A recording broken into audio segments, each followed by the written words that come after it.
네, 오늘부터 우리는 2주 동안 잠언 말씀을 통해서 우리가 인생을 어떻게 복되게 살아갈 수 있는지 그 방법을 함께 나누기를 원합니다. 인생에 있어서 중요한 원칙 중 하나는 사람이 무엇을 심든지 그대로 거두게 된다라는 것이죠. 선을 행하면 아름다운 복된 결과를 얻게 됩니다. 그러나 악을 행하면 이 재앙의 열매를 맺게 되는 것이죠. 물론 현실은 이 원리와 다르게 보여서 우리가 때로 당황스럽기도 하고 하박국과 같은 그러한 질문을 하나님께 하게 됩니다. 그러나 중요한 것은 하나님은 정의의 하나님이라는 사실입니다.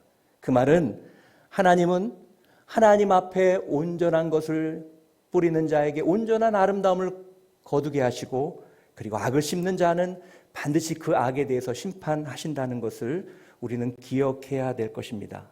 따라서 재앙을 피하고 복된 삶을 살기 위해서 우리는 먼저 올바른 선택을 해야 됩니다. 이 잠언을 보면은 거듭해서 이 사실을 계속해서 강조하고 있어요. 어떤 것을 선택하고 살아가야 하는 것이 하나님 앞에 복된 것인가를 우리에게 보여주고 있는 것이죠.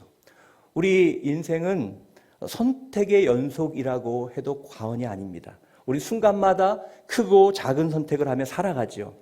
그런데 사람마다 그 선택하는 기준이 다 다르다는 거예요. 그럼 우리는 주님의 자녀로서 무엇을 선택하고 어떻게 선택하고 살아가야 할까요? 오늘 잠언 22장은 먼저 복된 삶을 살기 위해서 무엇을 선택하며 살아야 하는지를 말씀하고 있습니다. 우리 먼저 1절을 같이 읽도록 하겠습니다. 우리 잠언 22장 1절 같이 읽겠습니다. 시작.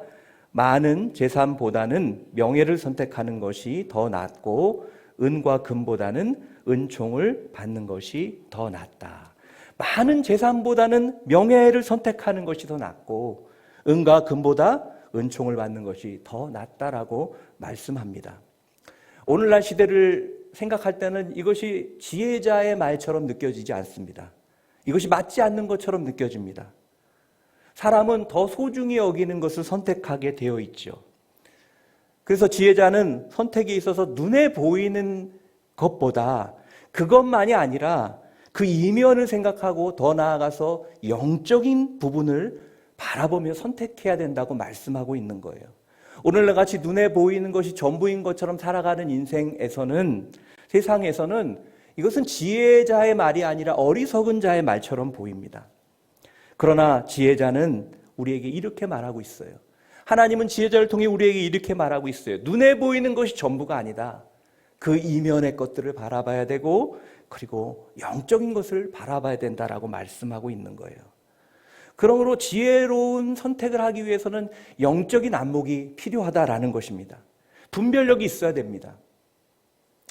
여러분, 그런데 온전한 분별력은요, 사실은 우리 스스로 만들어낼 수 없다고 성경은 말하고 있어요. 분별력은 단순히 세상에서 말하는 처세술이 아니기 때문이에요. 이건 지혜로부터 오는 것이기 때문에 그렇습니다. 우리는 어떻게 이런 분별력을 가질 수 있을까요? 참된 분별력은 지혜로부터 오는데 그 지혜인, 그리고 지혜의 근원이신 하나님을 온전히 경험하게 될 때 우리는 지혜로부터 오는 분별력을 갖게 되고 세상에서 올바른 선택을 하며 살 수 있게 된다라는 거예요. 여러분, 인생을 살아보시면 지식과 지혜는 다르다는 것을 발견하게 됩니다. 그래서 어떤 분은요, 세상적으로 많은 공부와 학위를 갖지 않았는데 너무나 지혜로운 거예요. 우리가 이런 것들을 경험하고 있지 않습니까? 지혜와 지식은 다른데 이 참된 지혜는, 그리고 이 지혜로부터 오는 분별력은 사실은 하나님으로부터 온다라는 거예요. 그분과 동행하며 그분과 가까이 지내며 그분의 마음과 그분의 뜻 가운데 살아갈 때 우리는 올바로 분별하고 올바로 선택할 수 있게 된다라는 거죠. 그래서 올바른 선택과 분별을 하기 위해서는 하나님과의 교제, 그분과 동행하는 삶이 필요한 것입니다. 날마다 그분의 음성을 듣는 삶이 필요한 거예요. 오늘 하나님은 이 지혜자를 통해서 재산과 은과 금보다 명예와 은총을 선택하는 것이 지혜로운 인생이라고 말씀하고 있습니다. 재산과 은과 금은 우리를 편안하게 하죠. 잠시나마 행복하게도 합니다. 그러나 그것은 영원하지 않습니다. 분명한 한계를 가지고 있다라는 거예요. 그러므로 지혜자는 이러한 재산과 은과 금을 선택하지 말고 영원한 명예와 은총을 선택하는 것이 더 낫다라고 우리에게 말하고 있는 것이죠. 여러분 1절에서 이 명예란 것은요, 히브리 단어의 사전적 의미는 이름이라는 의미를 가지고 있습니다. 구약 성경을 보면 이름이라는 것은 어떤 의미를 가지고 있어요? 그 사람의 존재와 성품과 평판을 의미할 때 사용합니다. 명예라는 것은 단순히 어떤 그냥 추상적인 개념이 아니에요. 그 사람의 존재, 성품, 평판을 의미하는 것입니다. 다른 말로 하면 이름이라는 것은 그 사람이 가진 대상의 전 존재를 반영하는 인격, 품행을 말하는 것입니다. 그러므로 단순히 재산이 많은 게 중요한 게 아니라 그 사람이 하나님이 바라볼 때, 세상 사람들이 바라볼 때 그 사람이 가지고 있는 보여지는 아름다운 인격과 품행이 단순히 가지고 있는 재산, 이 땅에 있는 재산보다 더 소중하고 그것을 선택하라는 거예요. 그것을 선택하는 것이 낫다라는 거예요. 왜냐하면 우리의 인격은 영원히 남죠.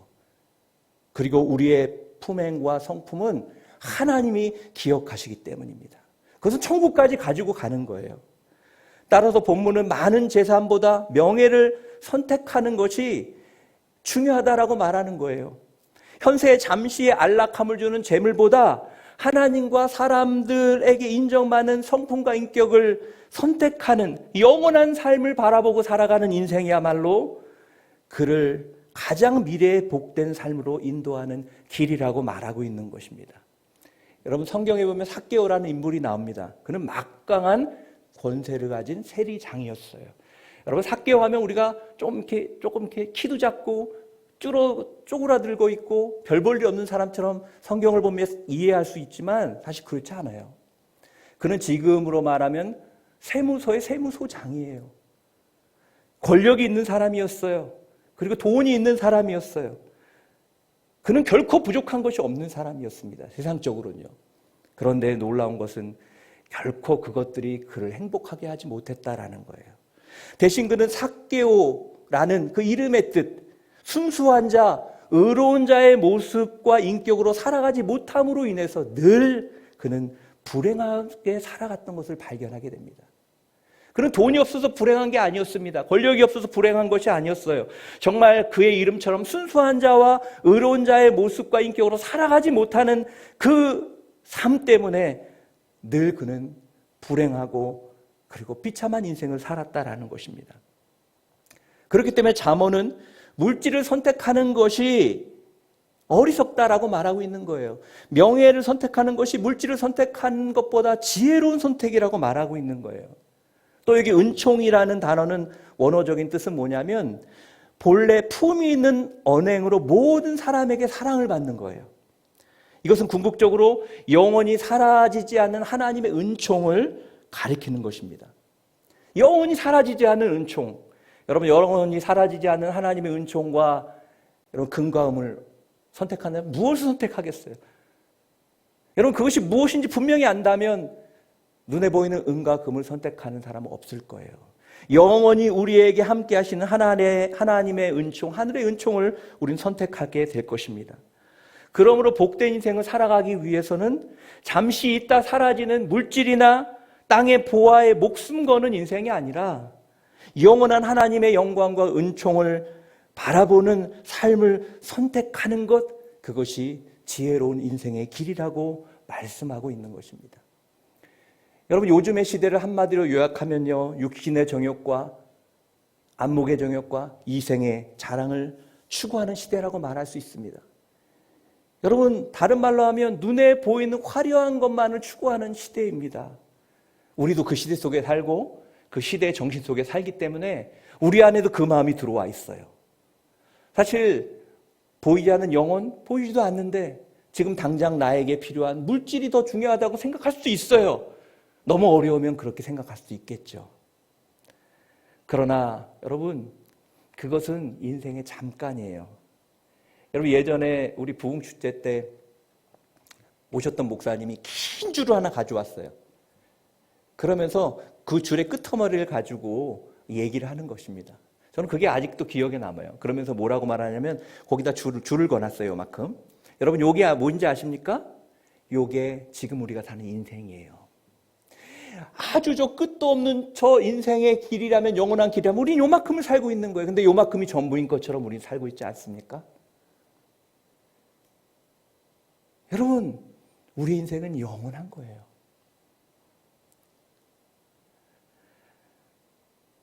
코로나 상황 속에서 집값이 계속 뛰고 있고, 또 열심히 일해도 뭔가 보이지 않는 현실 속에서 더욱더 눈에 보이는 것에 집착할 수밖에 없는 이 시대의 모습을 보게 됩니다. 우리 청년들은 영끌을 해서 어떻게 하든 집을 사보려고 하고, 코인이나 주식이나 모든 것을 걸고, 아예 그것도 안 되니까, 해도 안 되니까 미래에 대한 기대조차도 이제 내려놓고 그냥 현실을 즐기며 살면 되지 라고 생각하는 그런 모습이 있기도 해요. 하지만 우리는 세상 속에 살되 세상을 따라 세상이 헛된 것을 쫓는 인생이 아니라 하늘의 영광과 은총을 붙잡고 살아가는 인생이라는 것을 기억해야 한다라는 것입니다. 왜냐하면 우리는 궁극적으로 이 땅에 소망을 두는 인생이 아니라, 줄로 말하면 줄 끝에 머리에 요만큼의 인생이 아니라 영원한 하나님의 나라를 바라보고 살아가는 인생들이기 때문에 그렇습니다. 사도 바울은 그래서 빌립보서 3장 20절에서 이렇게 말씀하고 있습니다. 우리 3장 20절 같이 한번 읽어보도록 하겠습니다. 시작. 그러나 우리의 시민권은 하늘에 있습니다.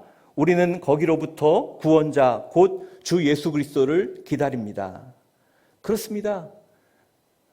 우리의 시민권은 하늘에 있는 줄 믿습니다.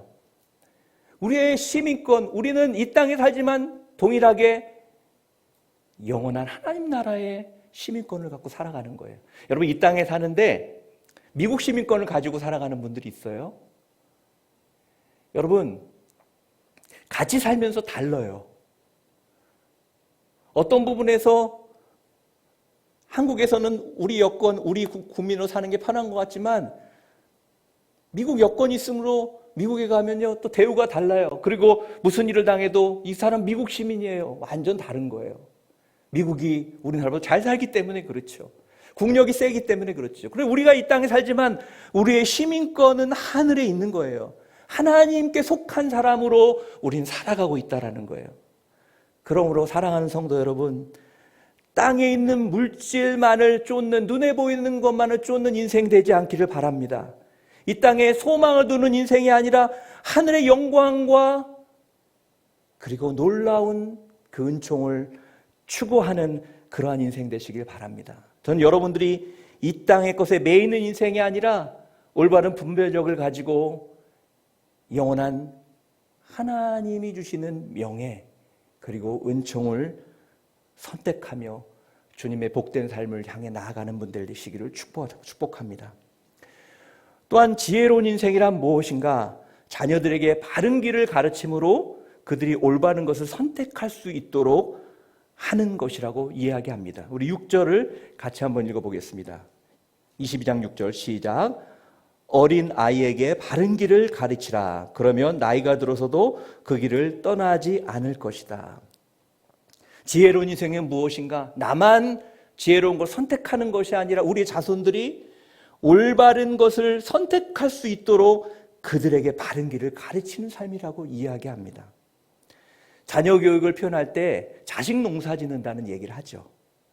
그만큼 때에 따라 정성껏 돌봐야 열매를 맺는 것이 자녀 교육이라는 거예요. 옛 속담에 3살 버릇이 80까지 간다는 얘기가 있죠. 이 말은 인격과 또 우리의 가치관이 아주 어렸을 때부터 형성되고 그것은 커서는 이미 형성된 이후에는 변화되기가 참 어렵다라는 것을 보여줍니다. 그래서 6절에 보면 어린 아이에게 바른 길을 가르치라. 그러면 나이가 들어도 그 길을 떠나지 않을 것이라고 말씀하고 있는 것입니다. 그럼 오늘 우리 자녀들에게 마땅히 가르쳐야 될 것은 무엇입니까? 한국은 자녀 교육에 대한 특별한 관심을 가지고 있어요. 그래서 많은 정보들이 있습니다. 많은 사람들이 어떻게 이 경쟁 사회 속에서 우리 아이들을 좋은 대학 보내고 또 좋은 직장에 취직시켜서 안정적인 삶을 살게 할 것인가 라는 것이 부모님들이 가지고 있는 많은 관심이에요. 그런데 거기에 너무 집중하다 보니까 진정 가르쳐야 될 것들을 가르치지 못하고 정말 삶 속에서 중요하고 놓치지 말아야 될 것을 놓치는 것을 보게 되죠. 그래서 정작 아이들이 커서 내가 기대하는 아이들로 되어 있을 거라고 생각했는데 전혀 다른 아이들로, 다른 성인으로 성장되어 있는 것을 보면서 우리는 당황해합니다. 그건 모두의 문제인 것 같아요. 저희 목회자들의 문제이기도 합니다. 그런 우리에게 오늘 하나님께서 어린 아이 때부터 마땅히 가야 될 길을, 바른 길을 먼저 가르치라고 말씀하고 계신 거예요. 여기서 바른 길이란 건 무엇일까요? 그것은 전인적인 온전함을 의미합니다. 즉 신앙적인, 도덕적인, 영적인, 그리고 신체적인 온전한 사람이 되게 하는 것입니다. 다른 말로 표현하면 하나님 모시기에 합당한 자로 양육하라는 거예요. 전인적인 아름다운 인간이란 뭐예요? 그것은 하나님 보시기에 합당한 자를 의미하는 거예요. 또 여기 가르치라는 단어가 독특한 용어입니다. 이것은 훈련하다, 봉헌하다라는 뜻이에요.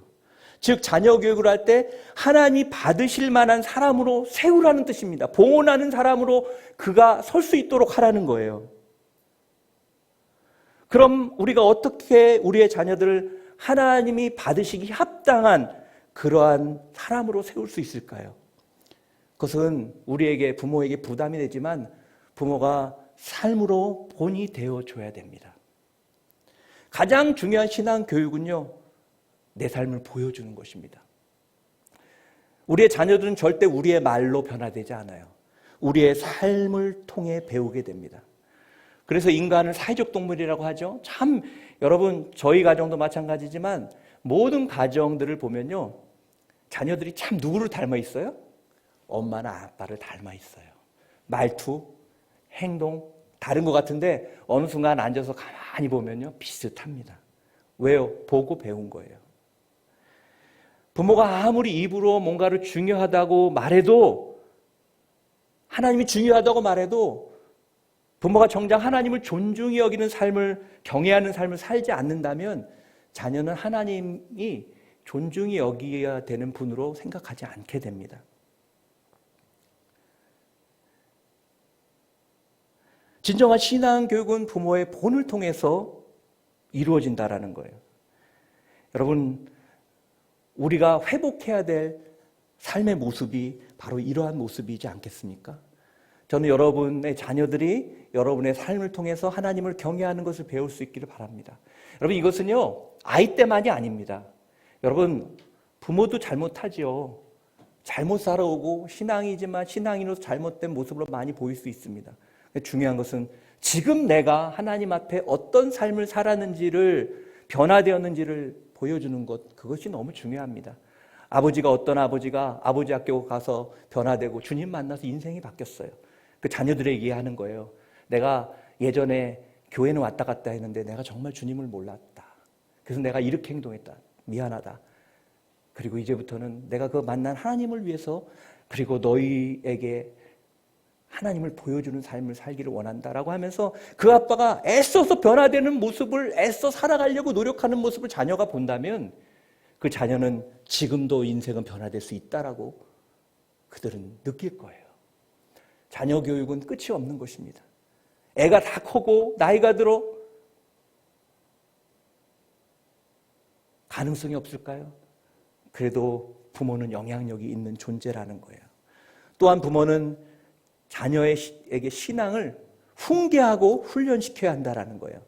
훈련한다는 것은 차단할 건 차단하고 또 자녀에게 열어줄 건 열어줘서 그가 하나님 앞에서 절제되는 삶을 살 수 있도록, 그것이 몸에 뵐 수 있도록 해야 된다는 거예요. 훈계의 근본은요, 외적인 태도와 더불어 마음의 훈련을 의미합니다. 신앙은 훈련이에요. 어릴 때부터 하나님 앞에 순종하며 절제하는 훈련을 할 때 그것이 성인이 돼서도 자녀 안에 하나님을 바라보며 하나님 앞에 살 수 있게 한다라는 것이죠. 인도의 성자 간디를 여러분 잘 아실 것입니다. 간디의 집안의 중요한 가치관이 무엇이냐면 정직이라고 합니다. 하루는 간디의 손자 아룬이 아버지의 심부름으로 자동차 정비소에 자동차를 맡겼어요. 그리고 아버지에게 오후 5시까지 사무실로 돌아오기로 약속을 했습니다. 그거 가니까 정오예요. 12시예요. 시간이 너무 많이 남은 거예요. 그러니까 뭐 할까 고민하다가 동시상영 2편을 하는 영화관에 갔습니다. 영화관이 너무 재밌는 거예요. 근데 들어갈 때 보니까 시간이 그 시간에 들어가기가 어려운 거예요. 그런데 들어갔어요. 영화를 신나게 봤죠. 그리고 그가 사무실에 돌아온 시간은 6시 5분 정도 되었어요. 아버지하고 만나기로 한 약속 시간을 1시간이 넘게 지난 거죠. 아버지가 묻습니다. 왜 늦었니? 라고 묻자 그는 얼떨결에 자동차 정비가 늦었어요 라고 대답했어요. 이때 이미 아버지는 정비소에 전화해서 정비가 언제 된지 알고 있었어요. 그 아버지는 그 아들을 보며 잠시 침묵하고 이렇게 말합니다. 너는 이 차를 가지고 집으로 돌아가라. 나는 집까지 걸어가야 되겠다. 이런 얘기를 하는 거예요. 그래서 아들이 집까지 거리가 15km가 되는데 아버지 왜요? 라고 묻자 아버지는 침착한 음성으로 이렇게 대답했습니다. 내가 얼마나 나의 자녀들을 잘못 교육했는지를 반성할 필요가 있다는 그런 느낌이 들었단다. 아들아, 나를 용서해다오. 나는 걸어서 정직의 교훈을 묵상하며 집까지 걸어가겠다. 라고 말하고 그 아버지는 걸어서 집에까지 갔어요.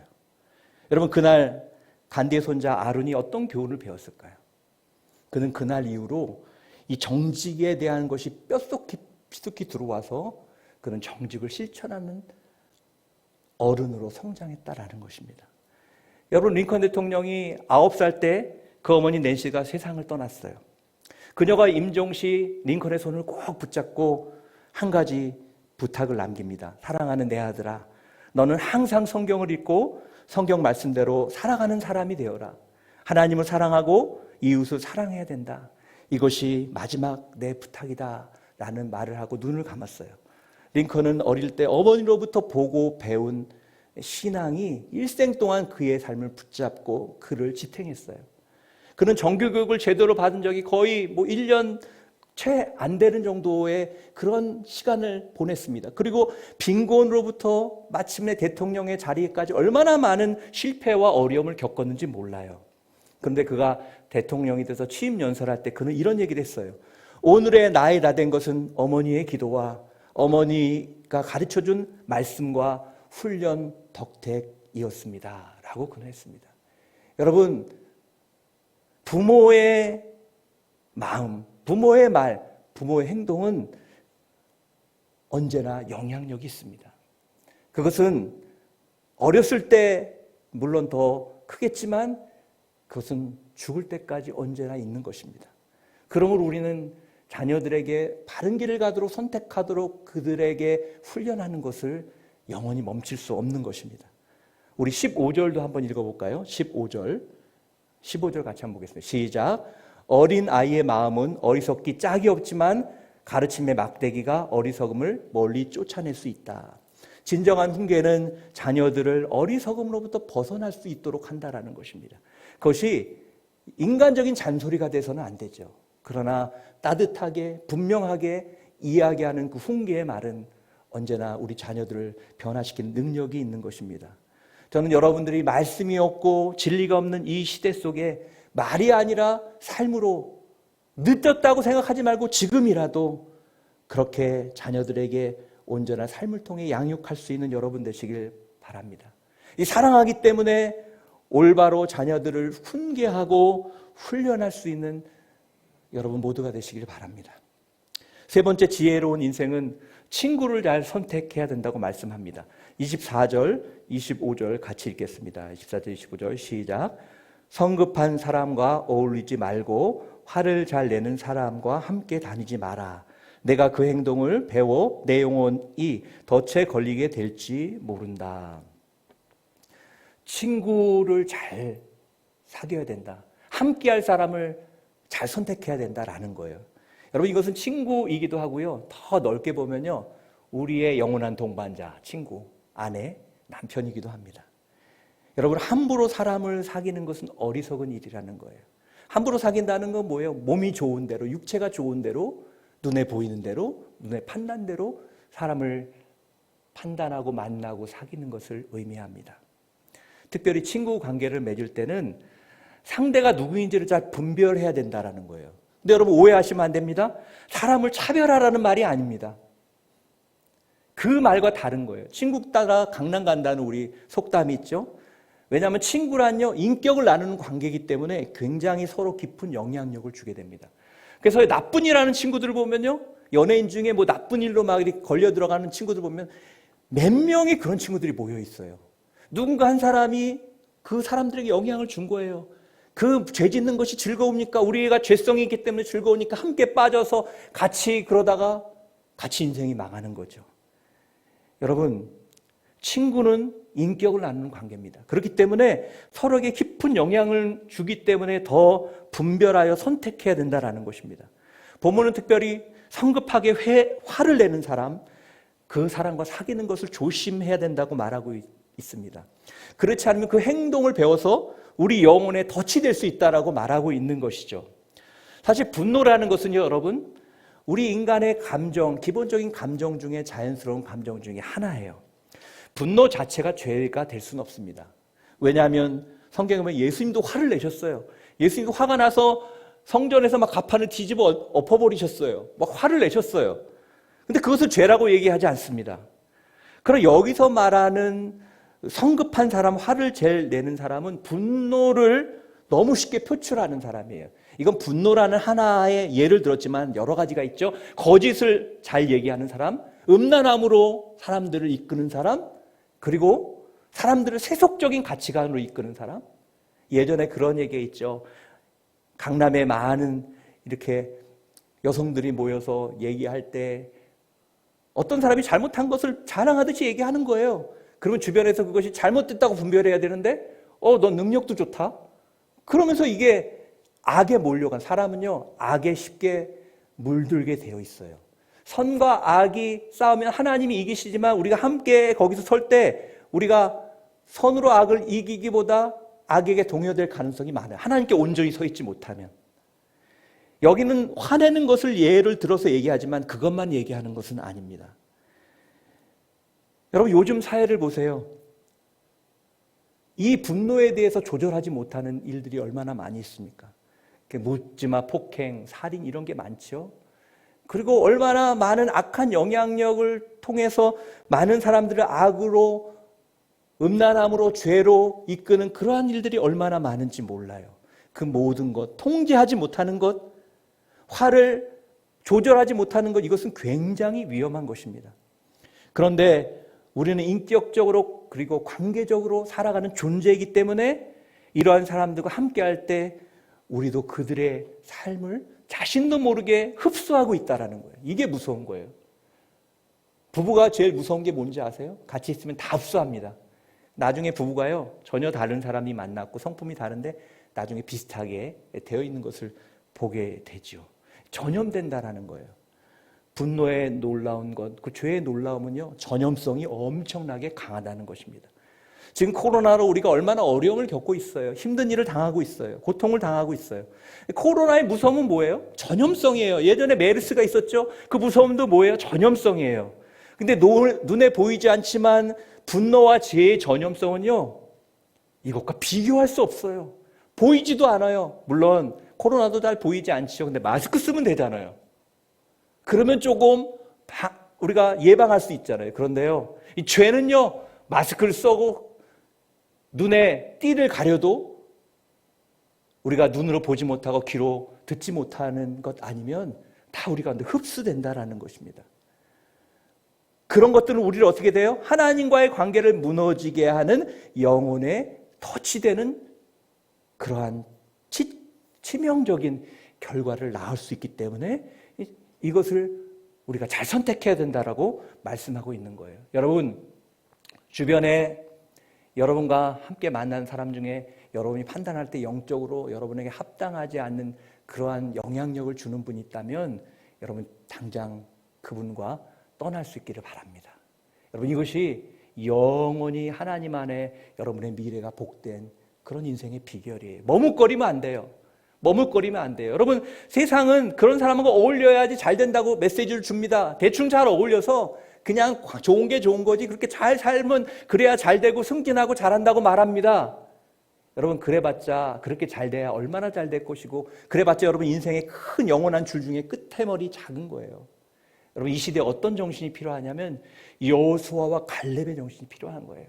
모두가 아니라고 말할 때 나는 하나님 앞에서 그렇다고 말할 수 있는 사람, 모두가 그렇다고 말할 때 우리가 하나님 앞에서 아니라고 말할 수 있는 그러한 영성을 가진 사람이 이 시대에 필요한 거예요. 하나님은 그런 사람을 사용하세요. 하나님은 그런 인생을 통해서 역사를 이루시는 거예요. 여러분 여호수아와 갈렙이 그러한 결단과 그러한 모습과 태도로 서 있었기 때문에 하나님이 예비한 가나안 땅에 들어갈 수 있었던 거예요. 여러분 이 시대는요 너무나 많은 사람들이 대충 살고 타협하고 살고 적당히 살아가는 그런 걸 통해서 인생이 잘 될 것이라고 생각하는 그런 시대 정신 속에 살아가지만 분명한 것은 그것은 분명히 우리를 하나님의 길로 인도하기보다 우리를 죄의 덫에 빠지게 한다라는 사실입니다. 우리가 여호수아의 갈렙과 같은 영성으로 설 때 우리는 하나님이 들어쓰시는 요셉처럼 하나님이 사용하시면 세상이요 감당할 수가 없어요.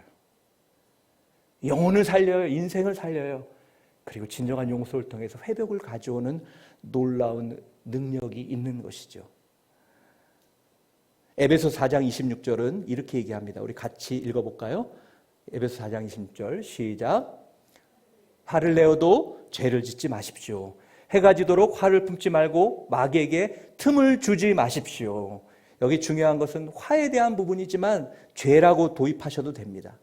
중요한 건 마귀에게 틈을 주지 말라는 거예요. 사단은요 우리 삶에 틈을 노리고 있습니다. 그것이 분노든 미움이든 죄든 음란이든 모든 것이든 틈을 노려서 들어와요. 분열이라는 것도 틈을 타고 들어오는 것입니다. 우리가 사단에게 틈을 줘서 사단이 우리 영혼의 털을 잡으면 우리 영혼이 하나님의 은혜에 복된 그런 자리에서 멀어지게 되어 있는 거죠.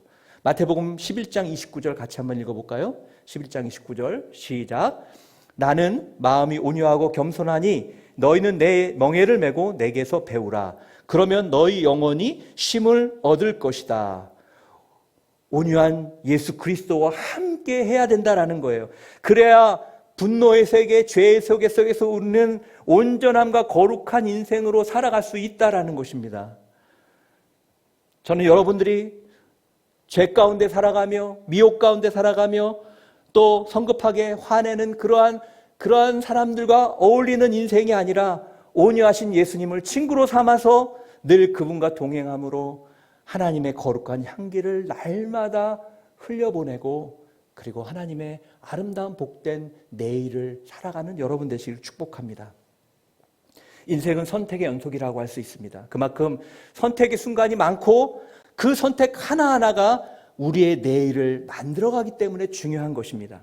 그런 의미에서 오늘 지혜자는 하나님의 자녀로서 우리가 눈에 보이는 재산이나 은금이 아니라 하나님과 사람으로부터 인정받을 만한 성품과 인격을 선택하라고 말씀하고 있습니다. 또한 자녀들에게 바른 길, 또 하나님이 보실 때 합당하고 받으실 만한 길로 자녀들을 이끌라고 말하고 있습니다. 또한 거룩한 영향력을 나눌 수 있는 그런 친구들, 예수 그리스도를 친구로 삼는 그분을 친구로 선택하는 그러한 삶을 선택하라고 말씀하고 있습니다. 왜냐하면 그것이 하나님께서 이루어 가실 복된 내일을 여는 축복의 길이기 때문에 그렇습니다. 전 여러분들이 이런 아름다운 선택을 통해서 아름다운 내일을 열어가시는 복된 믿음의 자녀들이 되시기를 주님의 이름으로 축원합니다. 기도하겠습니다.